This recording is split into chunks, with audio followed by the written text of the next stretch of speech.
Hi guys, so we have another question here. It's a JAMB question, also taken from 1991, and we're going to be looking at two of the questions. The first one is from number 7, and the second one is from number 5.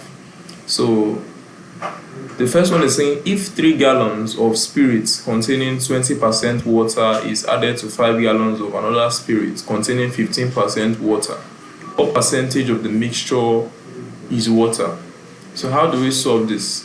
We are, of course, spirits consist of water and some other chemical components, but not all of the composition of spirit is not 100% of spirit is water.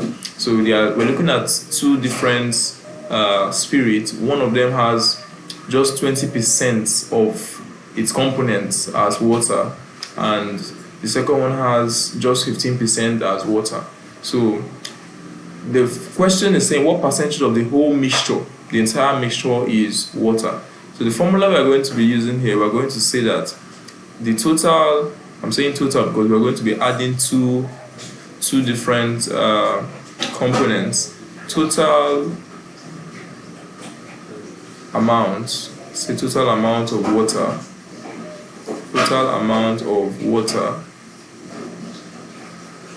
divided by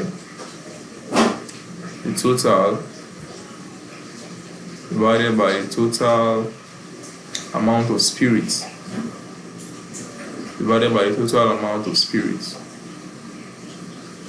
So you can see this is a fraction, of course, because the water is a fraction of the spirits. Fraction is simply like is a part of. So it's like we're taking the quantity of water that can be found inside the quantity of spirits. So multiply that quantity by 100%, and we're going to get the total percentage of water that is in the whole mixture. So of course we know the total amount of spirits is going to be 8. That's 3 plus, I'll just say this is going to be equal to 8. Let me just put it in brackets here. And how do I get 8? 3 plus 5, because we have 3 gallons and we have the second one is also 5 gallons. So for the numerator here, what's the total amount of water is the next question. So remember that out of 3 gallons, 20% is water, and out of 5 gallons, 15% is water. So for the total amount of water now, let me just say total water,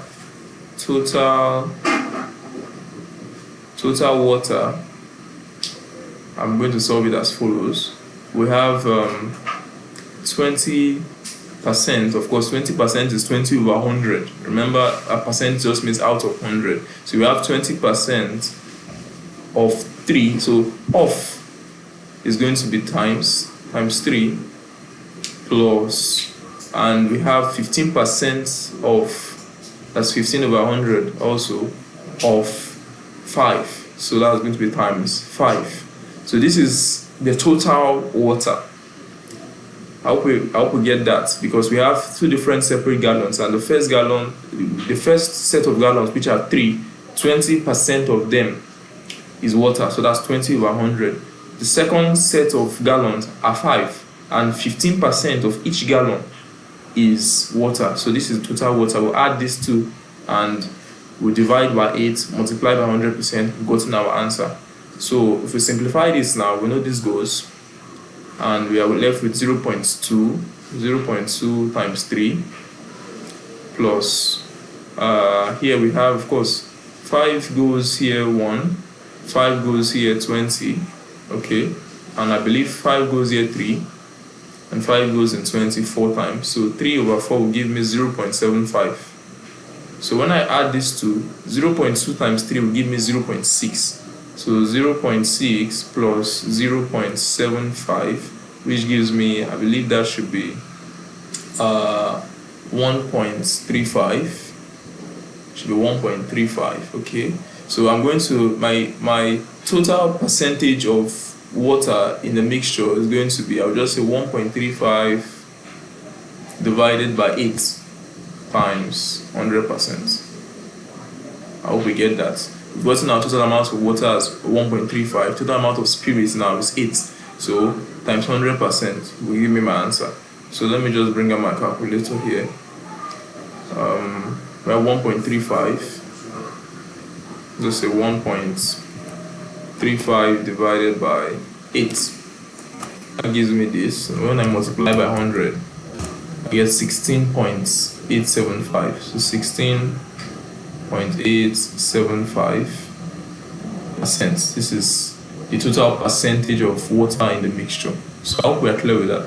So the next question here says, Factory P produces 20,000 bags of cement per day, while Factory Q produces 15,000 bags per day. So I'll just write down my parameters. 20,000 from Factory P, so we have more production, and from Factory Q, just put it here, we have 15,000 every day. Okay, so if P reduces production by 5% and Q increases production by 5%, determine the effective loss. So there's going to be a difference, of course. We're going to be subtracting, and if the effective loss in the number of bags produced per day by the two factories. So I'm going to first do this. Of course, this is 100%. There was no reduction and increments at this point, so this is before any changes. So I'm going to say the total output is this is total initial output. So I'll just say initial total output to make it more clear is 20,000 plus 15,000 which gives me 35,000.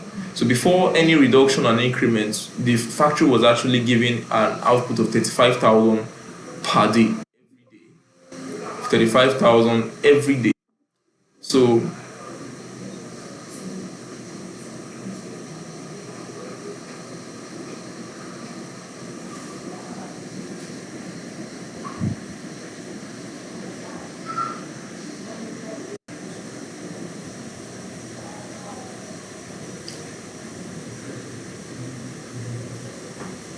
okay, so let's continue. I had to plug my system. The battery was down. All right, so let's continue from. We found the initial total output as 35,000 per day. So the next thing is for us to calculate the reduction and increment. They said P reduced its production by 5%. So remember, this is 100% of the production. So reduction of 5% means that per day now they are going to be producing. So on reducing P reduced, I'll just put it this way, P reduced is going to be giving us 95% of the output. Remember, 100% minus 5% would be 95% of the output. So I would say 95 over 100 times the initial output, which was 20,000 per day. So this is going to be their new output. So if you calculate this, I'm having 95 times 200, which will give me what? 95 times 200. 95 times 200 is giving me 19,000. Okay, so I get 19,000 here, and Q is increased. So Q increased now would be, so this was initially 100% of Q. So of course 100% plus 5% is increased. So we're adding 5%. So it's be 105% now. So 105 over 100 times the initial 15,000 bags. So let's see how much increment we have now. So 105 times 150. All right, 105 times 150 gives me 15,750. So I have 15,750 per day. So when we add these two together now, so the new output now, new total new output. Remember, we found initial total output as 35,000. But when we add this one now, that is 19,000 plus 15,750. What do we have here? 19,000 plus 15,750 plus 19,000. We get 34,750. Okay, so this is 34,750. So we can see that the effective loss now, there's a decrease. Initial total output was 35,000 per day. So the effective loss. How do we get it now? We say, well, this is 35,000 minus 34,750. And this gives me what? Just 250. So 250 is the effective loss per day. So if you have any question, you can also send to my email. I will leave my email in the description below, and let's start preparing for JAMB.